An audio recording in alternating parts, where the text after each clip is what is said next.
ด้านในสวยสดงดงามอลังการงานสร้าง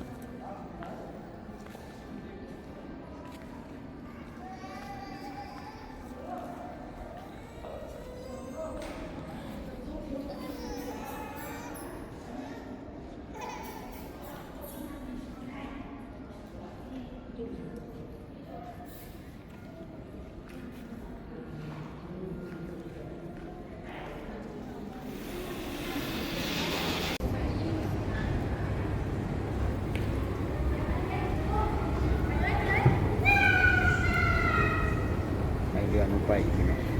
แล้วไปเบิ่งใหม่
คนหนาวลูกพี่น้องเข้ามา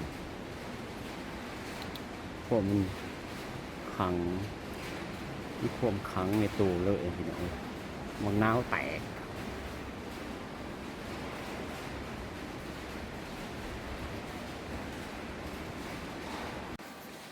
คนเข้ามาด้านใน